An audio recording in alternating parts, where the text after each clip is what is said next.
Partículas y ondas.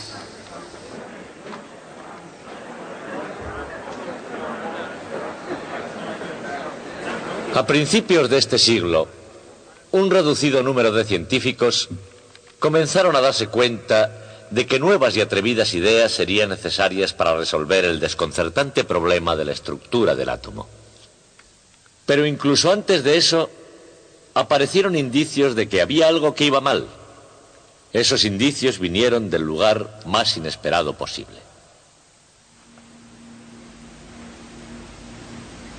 Al principio fue la luz. Con el tiempo fue una bombilla y el hecho de que cuanto más caliente esté su filamento, con más intensidad brilla. ¿Quién habría podido pensar que un fenómeno tan corriente podría poner en ascuas la imaginación científica?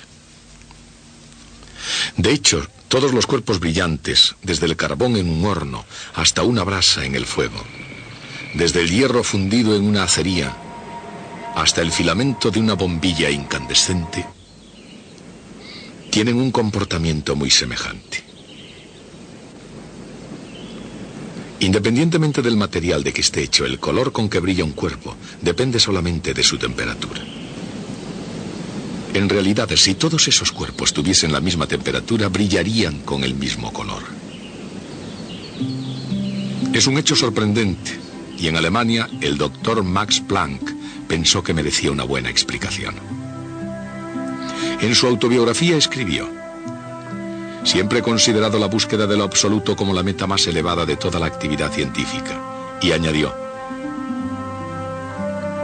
y me puse a trabajar con pasión. Y es innecesario decir que su trabajo le iba a la medida. El problema de Planck resultaba de aplicar la teoría de Maxwell para predecir la cantidad de luz que un cuerpo brillante radiaría a cada frecuencia.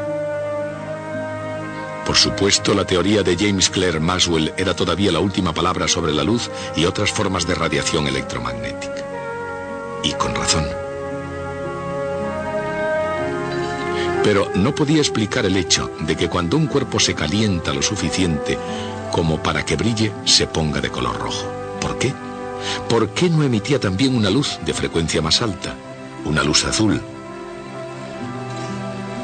¿Por qué en todos los cuerpos brillantes había menos luz a una frecuencia más alta?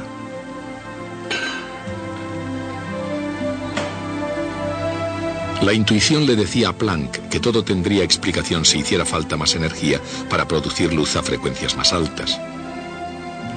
Aun cuando en la teoría de Maxwell no había nada que sugiriera que la energía de la luz podía estar relacionada con su frecuencia, Planck escribió una ecuación que plasmase su intuición. La energía de la luz, E, es igual a una constante H multiplicada por la frecuencia F. Planck no emprendió esa tarea para desafiar las leyes de la física. Por el contrario, su intención era preservar, no destruir, la teoría de Maxwell. En su intento, Planck dio una solución que resultó ser notablemente semejante a la solución dada al viejo problema de la velocidad instantánea. En ese caso, H era una cantidad que tendería a cero en exactamente el momento preciso del cálculo. Si sucediese lo mismo en la teoría de Planck, las ecuaciones de Maxwell serían compatibles con la evidencia experimental y el problema de la radiación estaría resuelto. Pero H no tendía a cero. En lugar de anularse como Planck esperaba, resultó que tenía un valor definido. Cuando encontró ese valor, llamado ahora constante de Planck, encontró algo más importante que una explicación a los cuerpos brillantes. Encontró una verdad nueva y fundamental sobre la naturaleza. La luz es absorbida o emitida en paquetes discretos de energía, lo mismo en el caso de un dispositivo eléctrico que en el caso del Sol. La idea era radical y perturbadora, pero estaba al llegar una evidencia que la confirmaría.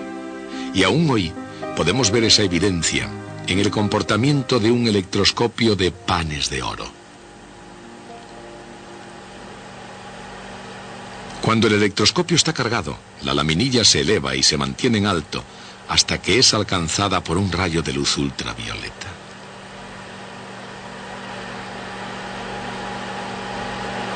Una pieza corriente de vidrio deja pasar la luz visible, pero impide el paso de la luz ultravioleta de alta frecuencia. Cuando se interpone el vidrio, el electroscopio no se descarga, pero cuando quitamos el vidrio, la laminilla vuelve a caer. Esto prueba que la luz ultravioleta hace su tarea y se llama efecto fotoeléctrico. Fue la explicación del efecto fotoeléctrico y no su teoría de la relatividad lo que haría que Albert Einstein ganara el Premio Nobel de Física. Y en términos modernos, esto fue lo que dijo: un electrón, para poder escapar de un metal, necesita energía hasta una cantidad llamada trabajo de extracción.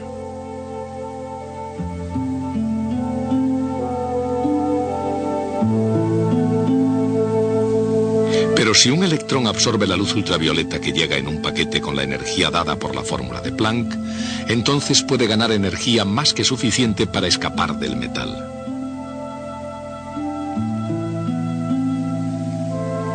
Si es así, puede salir con energía cinética igual a H multiplicado por F menos el trabajo de extracción. Esta es la llamada ecuación del efecto fotoeléctrico de Einstein. Era la solución perfecta y fue comprobada por Robert A. Millikan en su laboratorio de Chicago. Cuando midió las energías de los electrones despedidos de distintos metales por luz de diferentes frecuencias, Millikan verificó que, mientras que cada metal tiene un trabajo de extracción diferente, la constante de Planck tiene el mismo valor universal para todos ellos. Pero esta explicación del efecto fotoeléctrico no solo confirmaba la teoría de Planck, sino que además mostraba directamente que los paquetes de energía ya existían en el campo electromagnético. En otras palabras, la luz llega en partículas que actualmente reciben el nombre de fotones. Pero un momento. Un siglo antes, Thomas Young había probado que la luz viaja en ondas. ¿Es que iba a resultar ahora que la luz, después de todo, está constituida por partículas? Quizás todo este asunto de las partículas y las ondas estaba necesitando una perspectiva completamente nueva. Louis de Broglie, intentando hacer carrera en el gobierno francés, sacó un título en historia, un nuevo enfoque de la física verdaderamente nuevo. Quizás sea esa la razón por la que en la década de 1920 él fue el único que planteó una pregunta crucial. Si las ondas de la luz pueden ser partículas, ¿es posible que partículas tales como los electrones puedan ser también ondas? Para empezar, las partículas tienen energía y cantidad de movimiento, mientras que las ondas tienen frecuencia y longitud de onda. Evidentemente, esas entidades tienen diferentes tipos de propiedades, pero de Broglie sospechaba que había algún tipo de conexión. Y la teoría de Planck había dado una pista de cuál podía ser. Max Planck había asociado la energía de una partícula de luz con la frecuencia de su onda, dando un paso más. De Broglie combinó esto con la energía de una partícula de acuerdo con la teoría de la relatividad de Einstein. E igual a m por c al cuadrado. Esta atrevida combinación de las propiedades de la onda y de la partícula sugirió el paso siguiente. ¿Podrían unas partículas que viajan a menos velocidad que la luz tener su cantidad de movimiento relacionada con la longitud de onda? De Broglie así lo creía. Pensaba que igual que la energía de una partícula está relacionada con una frecuencia, la cantidad de movimiento de una partícula está relacionada con una longitud de onda. Era una idea radical. No solo las ondas de la luz pueden comportarse como partículas, sino que las partículas pueden comportarse como ondas. Pero antes de un año, los experimentos habían verificado que los haces de electrones podían ser difractados en forma muy similar a los rayos de luz. E incluso más. La idea de Broglie pareció explicar uno de los aspectos más misteriosos del modelo de Niels Bohr del átomo. La teoría de Bohr estaba construida sobre la idea de que los electrones solamente pueden existir en órbitas de determinados tamaños, solo en esas órbitas y en ningún otro lugar entre ellas.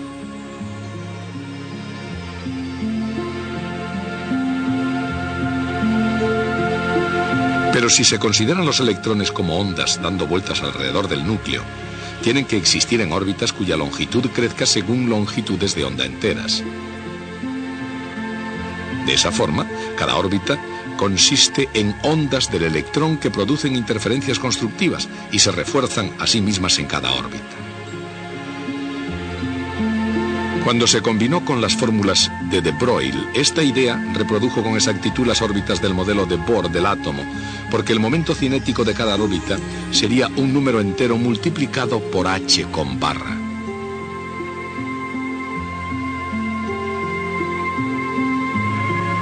Que se define como h dividido por 2pi. En resumidas cuentas, la idea de Louis de Broglie había sido brillante. Había dado una explicación profunda y elegante del modelo de Niels Bohr del átomo. Se había apoyado en una evidencia experimental sólida y no sorprende que llevara a otros físicos a profundizar cada vez más en la naturaleza de la materia.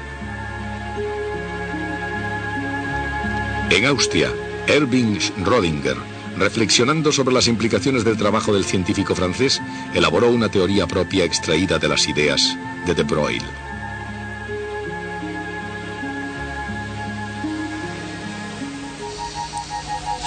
Una onda tiene una amplitud y una longitud de onda, pero no tiene ni principio ni final, ni nada parecido a la posición determinada de una partícula.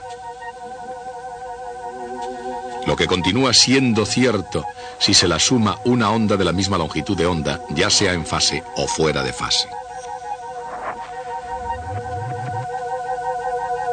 Pero si se suman ondas de distintas longitudes, se altera la forma resultante. Si esas longitudes de onda son próximas, y especialmente si se suman más ondas de longitudes de onda próximas, el resultado puede ser un tipo de onda concentrada en una región limitada del espacio.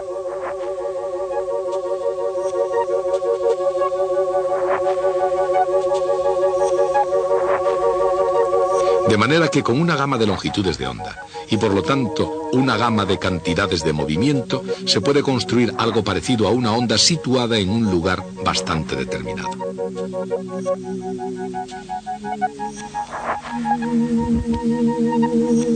Pero debido a que tiene una gama de cantidades de movimiento, se extiende cuando se desplaza. No es verdaderamente una partícula y no es verdaderamente una onda. ¿Qué es realmente? Es la descripción más clara posible de la naturaleza de los fotones y de los electrones, de la materia que forma el universo y todo lo que hay en él. Y como idea, en 1926 fue el corazón y el alma de la mecánica ondulatoria de Erwin Schrödinger. La luz al pasar por dos rendijas causa una evidente interferencia de ondas, la cual se revela claramente como una configuración de franjas luminosas y oscuras. No hay duda de que la luz es una onda. Solamente las ondas se comportan de este modo. De manera que la pregunta es: ¿cómo puede la luz estar formada por partículas y a pesar de eso producir interferencias como las ondas? Si la luz está formada por partículas, fotones, cosas pequeñas e individuales que no pueden llegar como una estructura extendida, entonces cada partícula tiene que golpear sobre la pantalla en forma individual. Un único punto de luz aquí, por ejemplo, otro fotón allí. Es imposible predecir con exactitud dónde aparecerá un punto, pero es posible ver que lleguen más fotones a unos lugares que a otros. De hecho, hay una probabilidad mayor de que lleguen más fotones a ciertas zonas. Y finalmente, debido a esas probabilidades, el resultado será una determinada estructura de difracción parecida a una onda y constituida por partículas.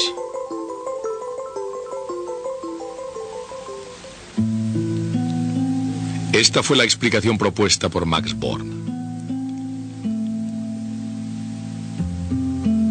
Los fotones pueden ser partículas, dijo, pero las estructuras que producen se rigen por probabilidades que crean interferencias como si se tratara de ondas. Uno de los colegas de Bohr, Werner Heisenberg, llevó esta idea un paso más adelante. Dijo: como las partículas están asociadas con las probabilidades que crean interferencias, lo mismo que las ondas, es imposible conocer tanto la cantidad de movimiento exacta como la posición exacta de cualquier partícula al mismo tiempo. La idea puede ser un poco difícil de captar, pero ahí está justamente la cuestión. Las partículas, al ser ondas, al mismo tiempo son algo difíciles de captar. Es propio de una onda normal, con una determinada longitud de onda, el extenderse por el espacio. Si esta onda representa una partícula, entonces su longitud de onda se traduce en una cantidad de movimiento determinada. Sin embargo, no hay nada aquí que explique la ubicación de la partícula. La posición de la partícula se puede hacer más determinada sumando, una tras otra, ondas de diferentes longitudes, pero cada nueva longitud de onda significa una nueva cantidad de movimiento. En otras palabras, cuanto más se sabe acerca de la posición de una partícula, menos se puede decir acerca de a dónde va y a qué velocidad va. Cuanto más determinada se hace la posición de la onda, menos determinada se hace la cantidad de movimiento de la partícula. Esa relación delta X multiplicada por delta P, aproximadamente igual a H con barra, recibe el nombre de principio de incertidumbre de Heisenberg. Werner Heisenberg, buscando una verdad científica más profunda, había elevado la incertidumbre al nivel de un principio fundamental de la naturaleza. Pero la ironía de esta historia está en otra parte. Max Planck, interesado en buscar algo universal en la naturaleza de todos los cuerpos brillantes, descubrió que la luz es irradiada en pequeños paquetes de energía. Cuando Albert Einstein resolvió el problema del efecto fotoeléctrico, confirmó que los paquetes de energía de Planck existen como partículas en el campo electromagnético. Combinando los puntos de vista de Planck y Einstein, de Broglie sugirió que no solo las ondas podrían comportarse como partículas, sino que las partículas podrían comportarse como ondas.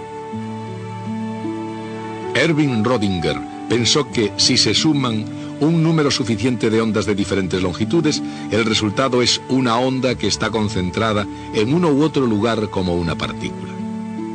Entonces Max Bohr vio que mientras que es evidentemente imposible para una partícula crear una estructura de onda visible, un grupo de partículas cuyo comportamiento está determinado por las probabilidades puede desembocar en una estructura que se asemeje muchísimo a una interferencia de ondas. Y Werner Heisenberg vio en ese mismo hecho el intercambio entre las características de la luz como partícula y las características de la luz como onda. Cuando las incertidumbres de posición y cantidad de movimiento se combinan, el producto es aproximadamente igual a la constante de Planck. Y esto comienza con la constante de Max Planck y cerrando el circuito acaba en la constante de Planck. Esa es la ironía. La búsqueda de la verdad se convirtió para Planck en un viaje que conducía al corazón de la física cuántica. Sin embargo, hasta el final, nunca aceptó las profundas implicaciones de su propio trabajo. Y el caso es que tampoco lo hizo Albert Einstein, quien dijo: parece difícil ver las cartas de Dios, pero no puedo ni por un momento creer que Él juega los dados como pretende la teoría cuántica actual. Harían falta nuevas generaciones de brillantes científicos jóvenes para aceptar completamente las implicaciones asombrosas de la nueva teoría. Ellas honran y obedecen a las leyes de la mecánica clásica, pero adoptan también la teoría cuántica. Hasta ahora, nadie puede negar la perfección teórica de la nueva física, ni el hecho de que realmente funciona.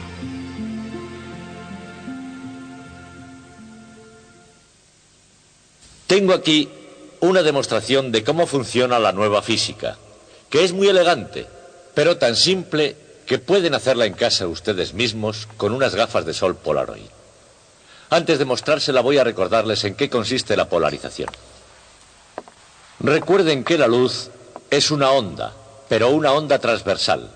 Si tenemos la luz moviéndose en esta dirección, el campo eléctrico está en realidad oscilando perpendicularmente a esa dirección.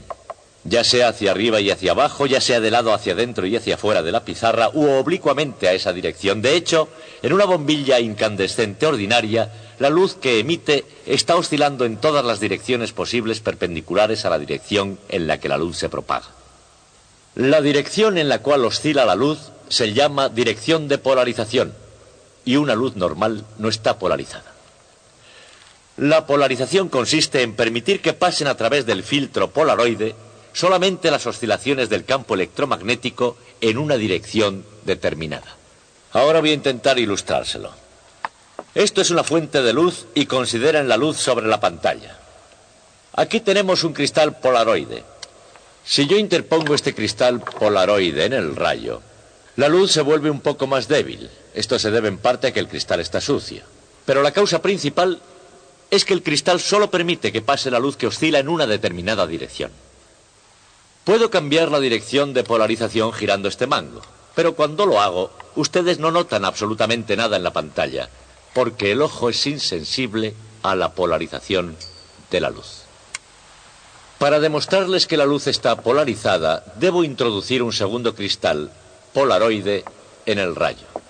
Lo voy a hacer. Pongo aquí el segundo cristal polaroide. Ahora la luz se vuelve de nuevo más débil, pero esta vez es realmente solo porque el cristal está sucio. Este segundo cristal está alineado en la misma dirección que el primero, y así todo lo que pasa a través del primer cristal pasa también a través del segundo. Para que vean cómo funciona la polarización, debo rotar la dirección de este segundo cristal. Cuando lo hago, observen cómo la luz se vuelve más y más y más débil hasta que ya no pasa luz en absoluto. Lo que ocurre ahora es que solo pasa la luz polarizada en sentido vertical a través del primer cristal. El segundo cristal dejaría pasar solamente luz polarizada en sentido horizontal, y no la hay. De modo que al no pasar, la pantalla está limpia. Lo que es más difícil de comprender es lo que sucede cuando el segundo cristal está oblicuo. Así. Entonces parte de la luz pasa a través de él, porque la luz que llega oscila en sentido vertical. Y este deja pasar la luz que oscila de este modo. Pero cada vector tiene una componente en esa dirección. Y esa parte del vector, esa parte de la onda, pasa a través. Esa es la explicación de cómo funciona un filtro polarizado. Y es fácil de comprender, siempre que aceptemos que la luz es una onda. Pero recuerden que la luz es también una partícula y como tal debe haber también una explicación de por qué ocurre esto. Permítanme que se lo explique. El problema ahora es que no se puede decir que parte de la luz pasa a través del segundo filtro cuando está oblicuo. Porque una partícula o pasa a través o no pasa. Cada fotón o pasa a través o no pasa a través. Esta es la forma en la que funciona. Llegan los fotones, las partículas de luz llegan al primer filtro. Y el primer filtro dice: muchachos, cada uno de vosotros está polarizado verticalmente u horizontalmente. No se permite nada más. Pero lo estáis vertical u horizontalmente con una cierta posibilidad, la mitad verticalmente y la otra mitad horizontalmente. Entonces la luz pasa a través del primero los que oscilan verticalmente, no los fotones polarizados horizontalmente. Luego entre los dos cristales solo tengo fotones polarizados verticalmente. Este otro cristal, mientras esté en dirección horizontal, dice: fotones osciláis verticalmente, yo solo permito el paso a los que oscilan horizontalmente, así que no pasa luz. Si lo giro así, dice: chicos, vosotros osciláis verticalmente y yo dejo pasar a los fotones que oscilan verticalmente, así que todos pasan y se ve la luz en la pantalla. Lo difícil es cuando giro el cristal en dirección oblicua, así. Porque ahora dice: vosotros pensabais que oscilabais todos verticalmente, pero no es verdad. Cada uno está oscilando oblicuamente de este modo u oblicuamente de este otro, según su probabilidad. Pensabais que oscilabais verticalmente porque la mitad de vosotros osciláis de esta forma y la otra mitad de esta. El cristal deja pasar solo los que están polarizados de esta forma. Esta es la explicación de la polarización en el caso de partículas. Ahora me gustaría intentar otro experimento con ustedes. Pondré un segundo cristal de modo que no pase nada de luz. Pondré un tercer cristal en dirección oblicua a los otros dos. El primero deja pasar los que oscilan verticalmente, el segundo los horizontales y el tercero los que oscilan oblicuos a los otros. Pondré el cristal oblicuo entre los otros dos. Ahora sucederá lo siguiente: solo atravesarán el primero los fotones que oscilan verticales. Avanzan hasta el oblicuo y este dice: no sois verticales, tenéis un 50% de probabilidades de ser oblicuos de este modo y pasar, y un 50% de ser oblicuos de esta otra forma y no pasar. Los que son de ese modo atraviesan y llegan a este cristal. Y este dice: vosotros creéis que sois oblicuos, pero no lo sois. Cada uno de vosotros tiene un 50% de probabilidades de ser horizontales y pasar, y un 50% de oscilar verticalmente. Y así no podéis pasar. Solamente pasan los horizontales. Y eso significa, naturalmente, que la luz reaparece en la pantalla. ¿Creen ustedes que sucederá eso? Un científico tiene que estar preparado para hacer sus predicciones. Veamos cuáles son las suyas. ¿Cuántos de ustedes piensan que el rayo de luz reaparecerá en la pantalla? Levanten las manos. ¿Cuántos piensan que no reaparecerá en la pantalla? Muy bien, anotaré sus nombres. Hagamos pues el experimento. Tomo esto, lo pongo nuevamente en el rayo y aseguro que la luz reaparecerá en la pantalla. ¿Preparados? Ahí está. Ese es, en esencia, el modo en que funciona la nueva física. Continuaremos con esto en la próxima clase.